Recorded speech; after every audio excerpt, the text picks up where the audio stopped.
Alright, Shalom. First and foremost, I'd like to give all the praise, honor, and glory to Yahweh, Bahashem, Yahweh Shai, Bahashem, Rakah Kodash. Double honors and respect to the elders and to the apostles of Great Millstone. Peace and blessing to all Akim that are preaching and teaching this word with 100% truth and sincerity. And unto the men, women, and children that are listening and learning.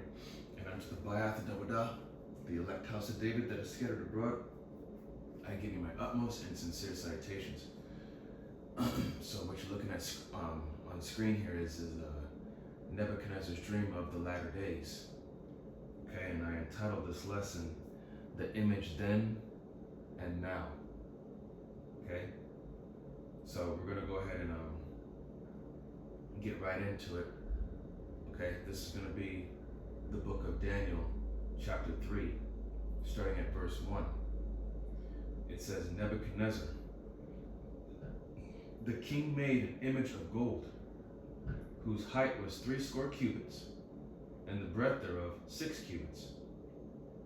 He set it up in the plain of Dura, in the province of Babylon. So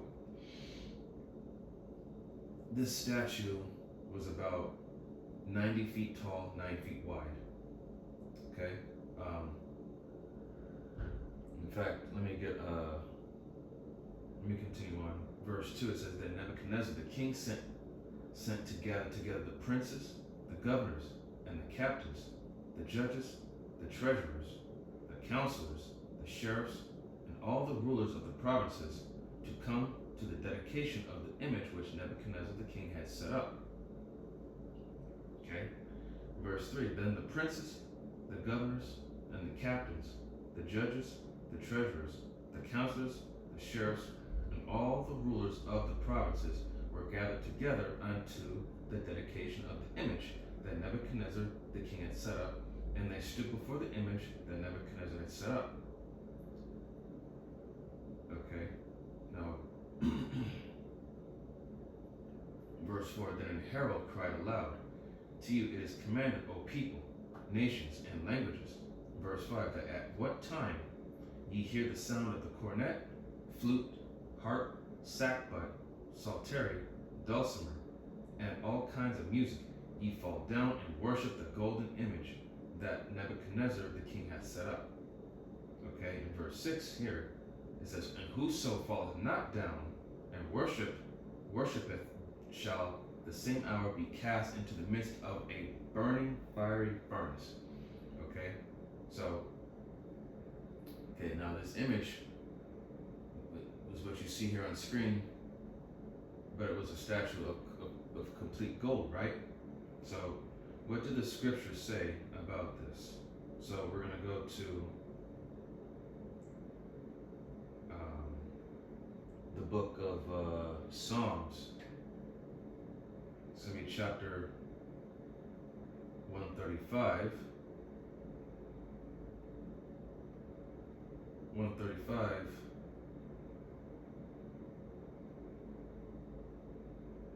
Verse 15, and it says, the idols of the heathen are silver and gold, the work of men's hands. Verse 16, they have mouths, but they speak not. Eyes have they, but they see not. They have, verse 17, they have ears, but they hear not, neither is there any breath in their mouths. In verse 18, they that make them are like unto them. So is everyone that trusteth in them. So that right there tells you, that these idols are nothing. Man is nothing before the Most High, right? These are the work of man's hands, and it says in Jeremiah, Jeremiah chapter 10, verse 1. It says, hear ye the word which Yahweh speaketh unto you, O house of Israel. Verse 2, thus saith Yahweh, learn not the way of the heathen, and be not dismayed at the signs of heaven, for the heathen are dismayed at them. Okay, so learn not the ways of the heathen. Don't take on these customs. Don't worship these idols, right? These are not for you. Okay? Now, Now, we're going to go to Deuteronomy real quick. It's going to be chapter 7.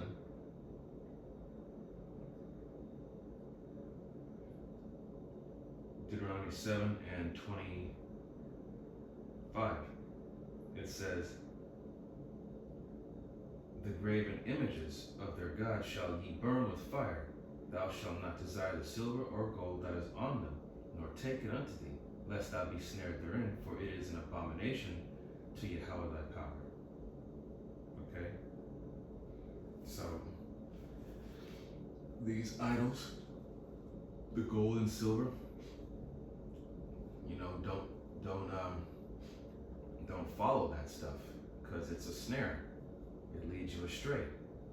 As the scripture just said there, that last part, it is an abomination unto Yahweh thy power. All right? Now we're going to go back to Daniel chapter 3, and we left off at verse 6. Now we're going to go to verse 7. Oh, I'm going to start at verse 6 again, and it says, and whoso falleth not down and worshipeth shall the same hour be cast into the midst of the burning fiery furnace. Verse 7, therefore at that time, when all the people heard the sound of the cornet, flute, harp, sackbut, psaltery, and all kinds of music, all the people, the nations, and the languages fell down and worshipped the golden image that Nebuchadnezzar hath set up. Nebuchadnezzar the king had set up. Excuse me. Verse 8, wherefore at that time certain Chaldeans came near and accused the Jews. Verse 9, they spake and said to the king Nebuchadnezzar, O king, live forever. Verse 10, thou, O king, hast made a decree that every man that shall hear the sound of the cornet, flute, harp, sackbut, psaltery, and dulcimer, and all kinds of music shall fall down and worship the golden image. In verse 11, and whoso falleth not down and worshipeth, that he should be cast in the midst of a burning fiery furnace. In verse 12, there are certain Jews whom thou hast set over the affairs of the province of Babylon, Shadrach, Meshach, and Abednego. These men, O king, have not regarded thee. They serve not thy gods, nor worship the golden image which thou hast set up. Okay, now going back, what does the Most High say about this? Exodus chapter 20, verse 23. Actually, let's see.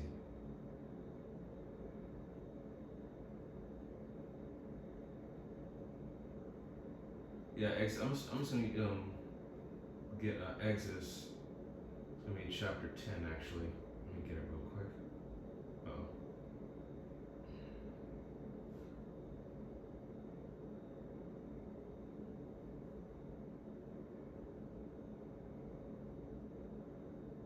Let's see.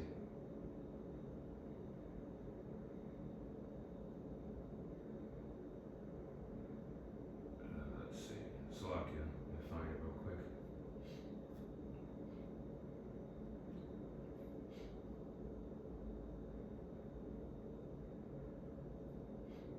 Exodus 20, Slovakia. The book of Exodus, chapter 20. So, Exodus chapter 20, verse 3.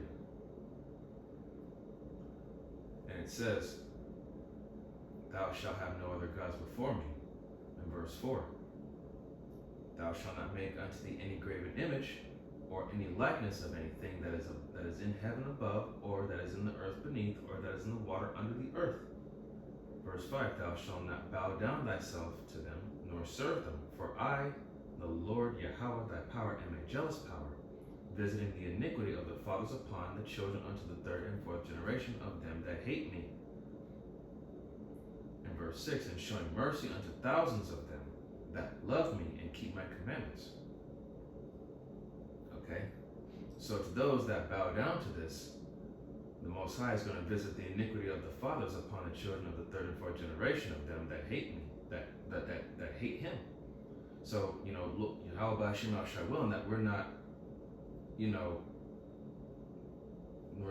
of those generations that, turned our back on Yahweh Shem Al Shai and bent the knee to these graven images.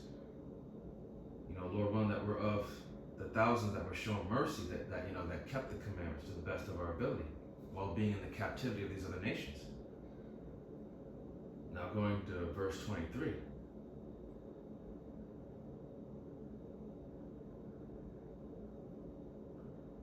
And it says here in verse 23, Exodus 20:23, ye shall not make with me gods of silver, neither shall ye make unto you gods of gold. Okay? So, idolatry is forbidden.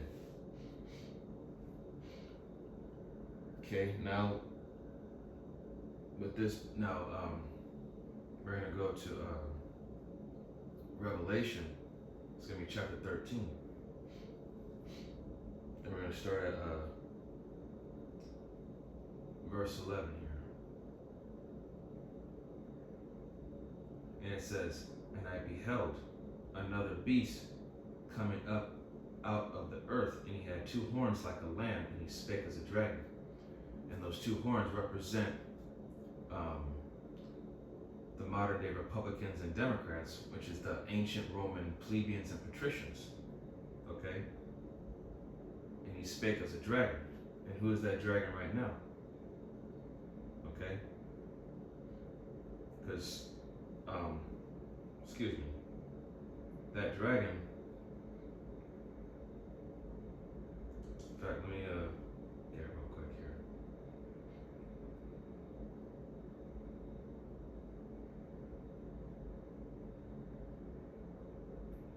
And it says, okay, so the horn, okay, so that, the first beast was the Roman Empire, right? And now this new beast is the NATO EU, with America being that whore that rides the beast. And now it says here in verse 12, and he exerciseth all the power of the first beast before him, which was Rome, and causeth the earth and them which dwell therein to worship the first beast, whose deadly wound was healed. So that was the power of the first beast, which was the Roman Empire. So,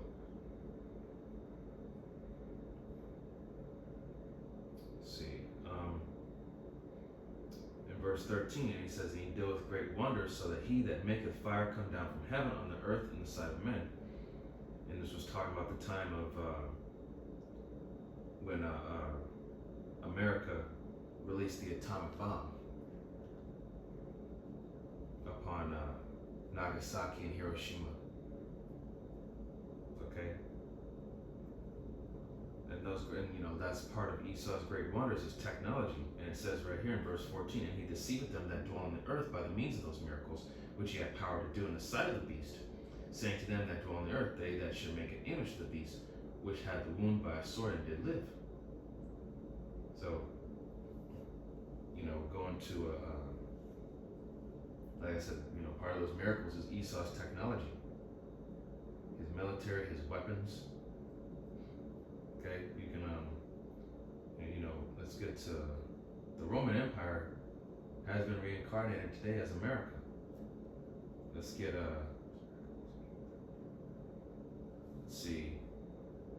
get a precept to this.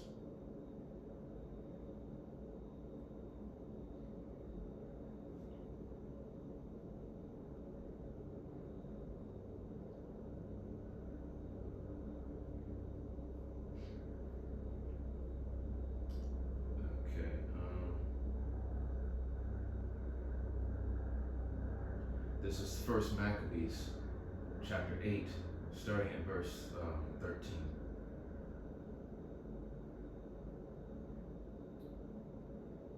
And it says, also that whom they would help to a kingdom, those reign in whom again they displace finally that they were greatly exalted. 14, yet for all this none of them wore a crown or was clothed in purple to be magnified thereby. 15, moreover, how they had made for themselves a senate house, wherein 320 men sat in council daily, consulting a way for the people, to the end they might be well ordered. In verse 16, and that they committed their government to one man every year, who ruled over all their country. and that all were obedient to that one, and that there was neither envy nor emulation among them. So that right there tells you that this is Rome all over again. The Senate, the politicians, the whole thing with the votes. After your presidents are not elected; they're selected. Okay, they're already your votes mean nothing. They're already chosen for you by these corrupt politicians and people in the power seats in these positions. Your vote never mattered. It never meant anything. All right.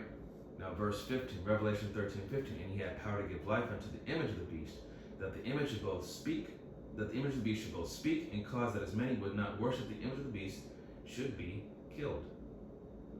And the breakdown to that is the image represents, the laws, legislation, architecture. Okay. Now, verse 16.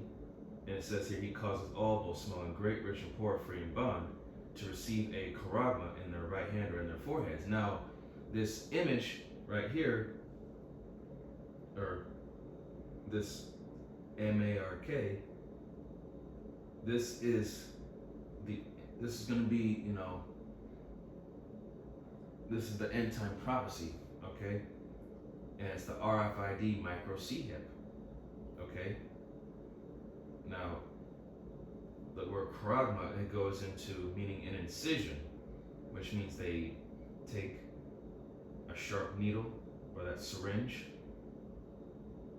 they penetrate the skin and insert that, that digital parasite into you. Okay?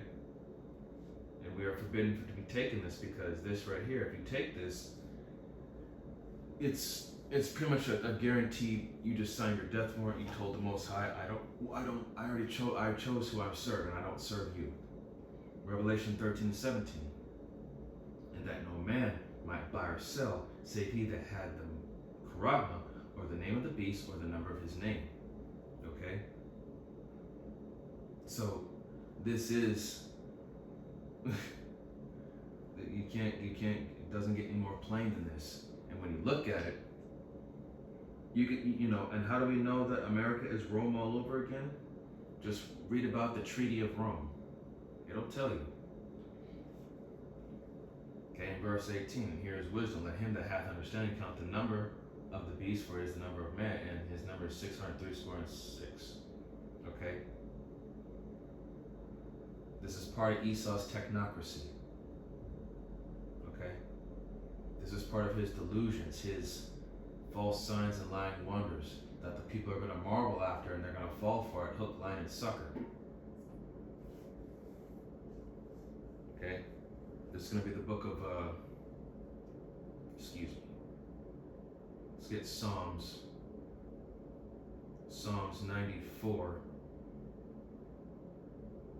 and 20. It says, shall the throne of iniquity have fellowship with thee, which frameth mischief by law? No. You can't have unrighteousness and righteousness join hand in hand. It doesn't work that way. In fact, that leads to another scripture, Amos 3 and 3. Can two walk together except they be agreed? Right?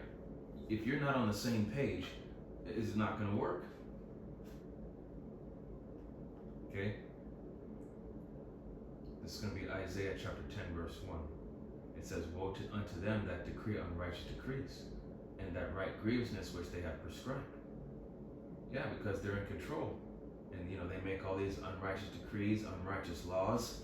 They make it hard for everybody.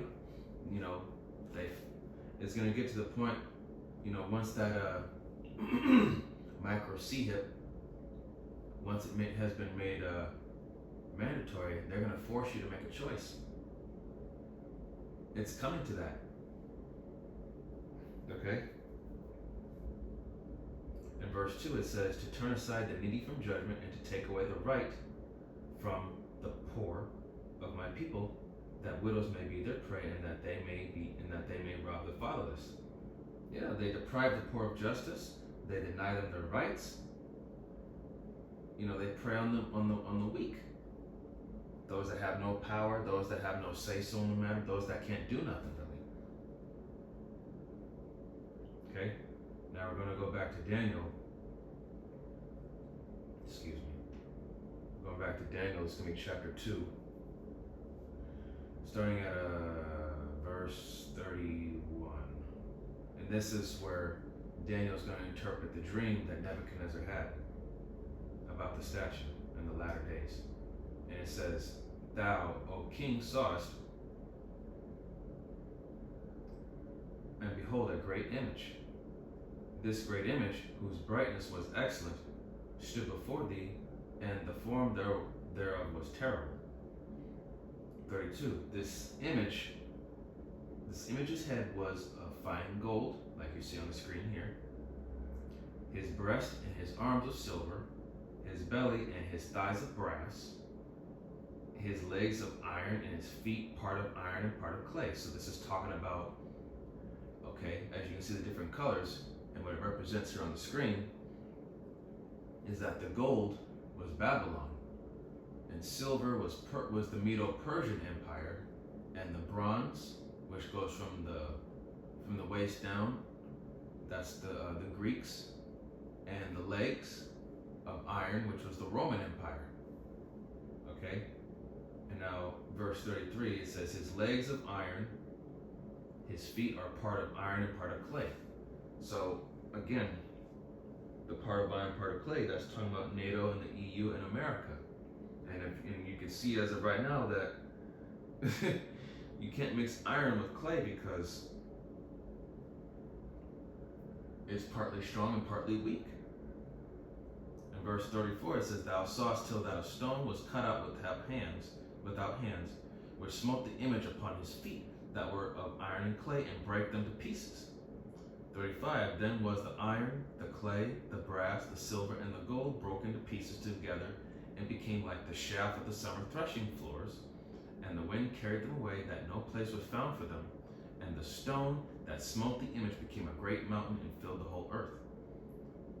Okay, and that stone that was cut without hands, that smote the statue on the hand on the feet, that's Yahushua, because he's gonna come back and break these kingdoms down and break these heathen kingdoms down and then subdue them.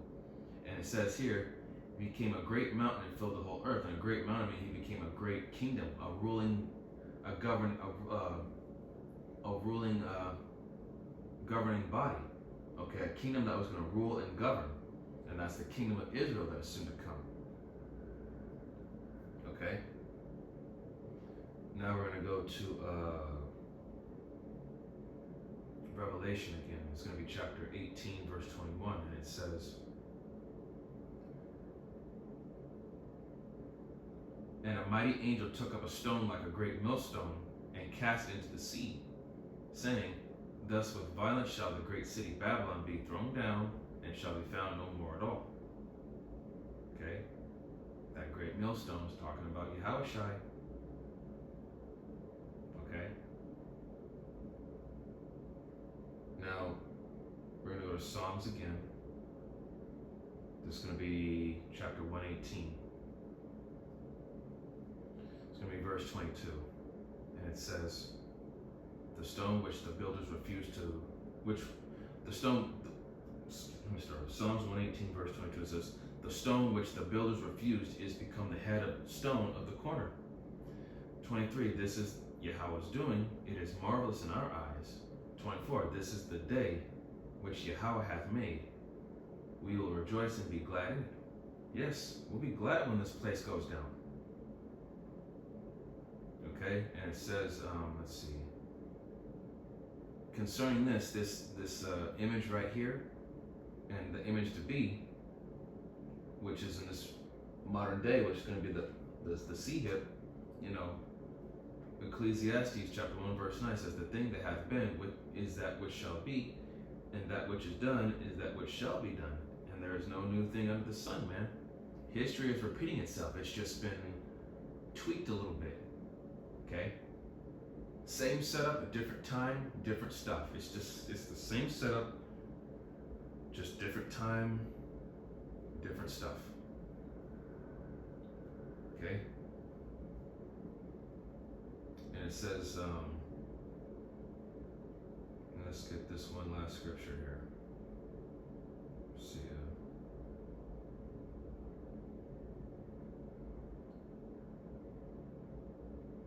Okay. This is going to be Ecclesiastes. It's going to be chapter 7.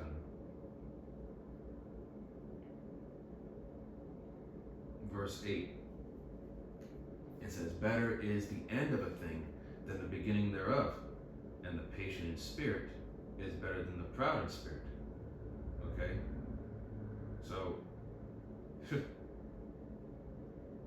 the end of this kingdom, the end of this, this upside down, topsy-turvy, ass backwards society that Esau has set up, better is the end of the thing than the beginning thereof. The latter end is better than how it began, because how it began was horrible. Okay? And the patient in spirit, Lord willing that be us, is better than the proud in spirit. So we have patience to wait until, just to wait on Yahweh, B'Hashem Yahushai, than to be proud and rush this and just hope, get a little too hasty. Because this is a race, and it's a race of patience, man. To build up in the spirit.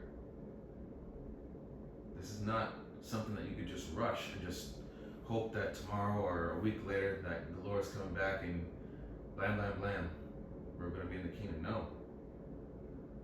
This is a process. It's a refining process. So, gotta be patient. So once again, the title of this lesson is The Image Then and Now. So, in fact, let me read this little article here about the MC hip implants, a new frontier in human enhancement. And so, I'm just gonna read a little bit. So, introduction. Yada yada yada. I'm trying to get to the. Let's see. I'm trying to get to the point where they had there we go. Biological interventions for human enhancement. So it says here, invasive biohacking methods that involve direct physical intervention can be grouped into 4 main categories based on the type of biological modification. Number 1, subdermal entry involves implanting small devices under the skin such as microchips, which are commonly used for identification, access control, and payment systems. These devices are classified as passive technologies because they do not rely on internal power sources like batteries, instead functioning through external scanners or readers that activate them when needed. Number 2, peripheral sensory integration refers to the enhancement of sensory perception through implanted devices designed to augment or expand human capabilities.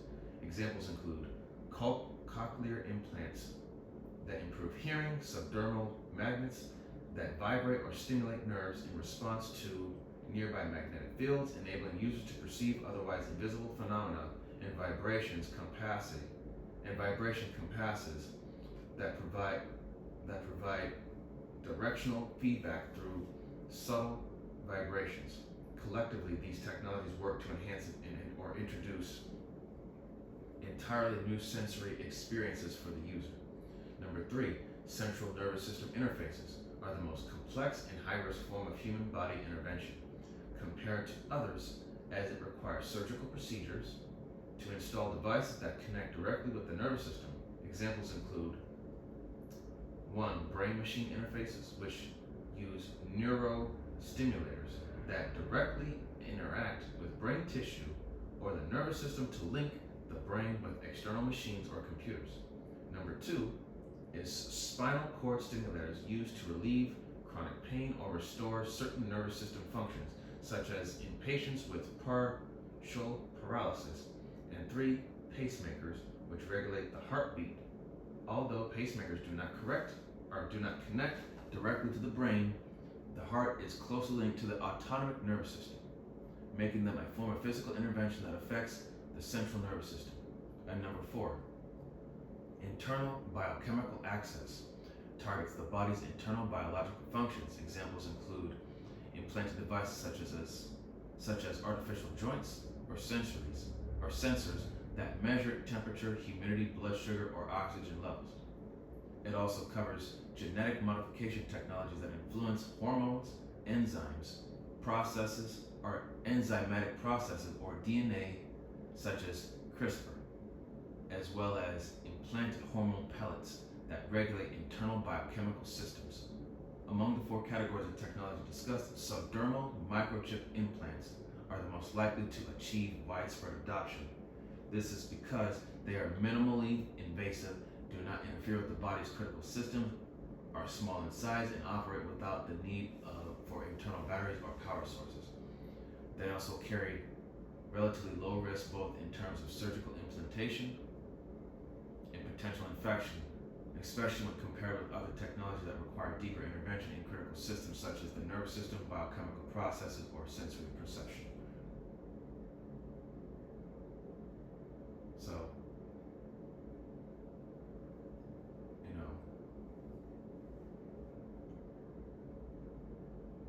this is